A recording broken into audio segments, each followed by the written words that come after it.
Bonjour Thomas Wiesel. Bonjour Jonas. Quel est le sujet que vous empoignez cette semaine ? Je crois que c'était impossible de passer à côté de l'actu de la semaine, Jonas. Le Lausanne Sport a enfin gagné un match. Non, c'est évidemment pas ça, même si ça arrive presque moins souvent que les affrontements au Proche-Orient.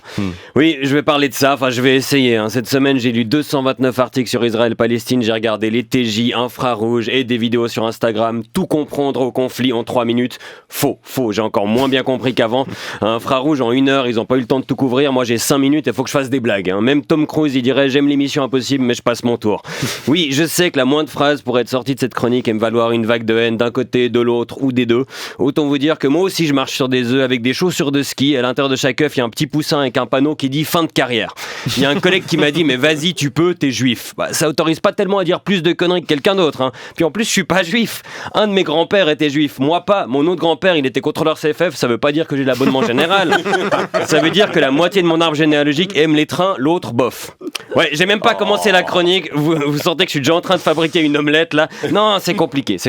Évidemment, comme nous tous, j'ai été horrifié par les massacres perpétrés par le Hamas et ses répercussions. Toutes mes pensées et ma solidarité vont aux victimes, leurs familles, les civils affectés. Il y a rien de drôle là-dedans, je vais pas faire de blagues là-dessus. Je voulais plutôt vous parler des réactions aux réactions, parce que dès les premiers tweets de politiciens, les polémiques ont éclaté, notamment en France où c'est un peu le plat signature. Vous avez vu, Mélenchon et certains insoumis ont décidé de jouer à ni oui, ni non, ni terroriste. Ils ont tenu à faire la différence entre le Hamas et la branche armée du Hamas. Mais pourquoi ? Pour pas vexer la branche jardinage du Hamas, ils sont super sympas. Non mais je suis désolé, le logo du Hamas, il y a des sabres dedans. Tu sens que c'est pas pour ouvrir le champagne.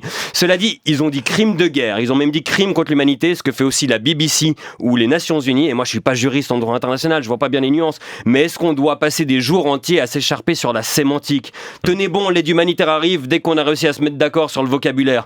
Ça semble être une façon de marquer des points politiques entre partis rivaux plutôt que d'avancer sur quoi que ce soit d'utile. Pendant une semaine, on a quasi moins entendu parler de l'avenir de Gaza que de celui de la NUPES. Bon, après en Suisse, on a tergiversé 3 jours sur est-ce qu'il faut ajouter le Hamas à la liste des organisations terroristes. Ignacio Cassis a dit on peut pas les classer comme terroristes, mais ils se comportent comme Al-Qaïda.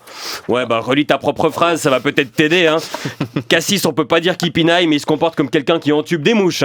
Finalement, la réaction helvétique a été à la hauteur. On va interdire le Hamas en Suisse, coup dur pour la branche chafouzoise. Non mais, pas sûr que le Hamas, avant leurs actions, ils vérifient si c'est légal dans le code des obligations. Non, il paraît que les interdire, ça rendra plus simple le contrôle des flux financiers. Donc ça veut dire que jusqu'à maintenant, on contrôlait pas.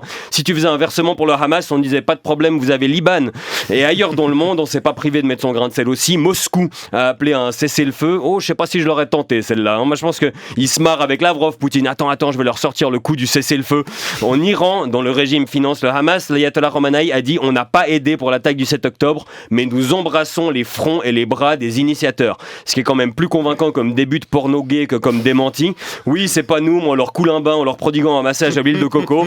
Et un peu partout, comme à chaque fois qu'il se passe un truc grave dans le monde, il y a 2 trucs qui ont augmenté, le prix du pétrole et les actes antisémites. Tout va bien.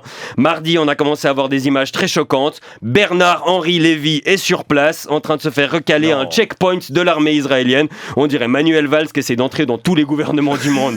Non mais dès qu'il y a un conflit armé dans le monde, on leur envoie BHL. Ça, je sais pas si c'est un crime de guerre, mais en tout cas, c'est pas conforme aux conventions de Genève.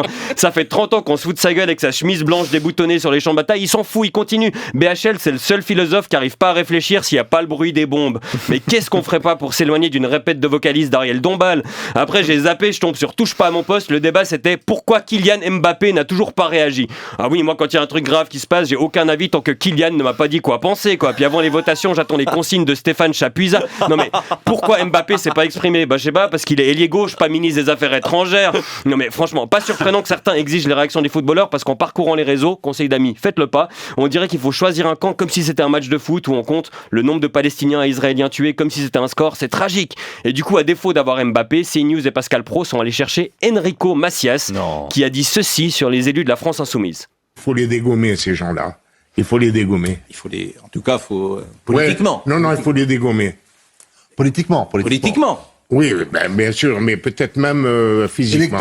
Voilà, alors, si Pascal Pro essaie de t'aider en disant attention, t'es en train de dire une connerie, écoute-le, il s'y connaît bien. Fun fact, Enrico Macias a sorti un album qui s'appelle Aimez-vous les uns les autres et a été nommé messager de la paix par l'ONU. Alors, le message de paix est un peu moins clair là quand même, mais pourquoi on l'invite pour parler de ça ? On n'a pas ça dans les médias suisses. Et maintenant, pour une analyse en profondeur de cette crise, Henri Dess, c'est pas bien le Hamas, pompon, cucu. Et oui, je réalise que je suis pas bien placé pour la ramener. Je suis humoriste et en plus, pour être honnête, je sais pas trop quoi dire. Si tu condamnes pas assez l'attaque du Hamas, on te traite d'antisémite. Si tu condamnes pas assez les bombardements sur Gaza et la politique des colonies, on te traite de monstre. Si tu dis que t'es pour la paix, on te traite de Miss Suisse. Je sais pas ce qui est pire. Non mais ça devrait être possible d'être attristé à la fois par les victimes civiles en Israël et à Gaza avec la même humanité. Oui, c'est très compliqué, je sais. J'ai vu plusieurs articles sur le contexte, genre chronologie en quelques dates clés. Tu cliques, ça remonte jusqu'en 1881. À part Suzette, personne n'a tous les éléments. Non, il y a des gens qui argumentaient en citant l'Ancien Testament, Jonas. Bientôt, pour comprendre le conflit, il faudrait un master d'archéologie.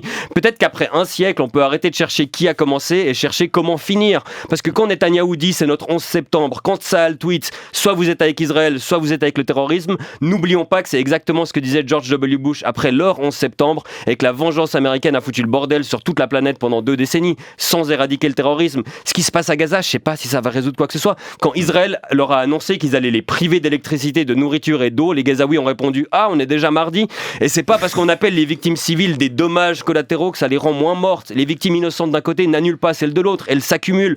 Et oui, je sais que c'est facile depuis la Suisse de donner des leçons de tolérance et de réconciliation, mais si nous, ici, on encourage la violence et on n'arrive pas à souhaiter la paix, quel exemple on donne aux gens qui vivent cette guerre de tout près ? On n'est peut-être pas des messagers pacifiques de l'ONU comme Enrico Macias, mais on vit dans des démocraties qui n'ont plus connu la guerre depuis 78 ans. La moindre des choses, c'est de souhaiter qu'un jour les peuples israéliens et palestiniens puissent vivre la même chose, libres, égaux en droit, dans des pays pacifiques et prospères. Et d'ici là, leur envoyer de l'espoir et de l'amour. Alors ça va pas résoudre le conflit. En même temps, est-ce qu'on comptait vraiment sur moi là-dessus ? Mais au moins, ça met pas d'huile sur le feu. Et après une semaine comme celle-ci, c'est déjà pas trop mal. Merci Thomas Wiesel.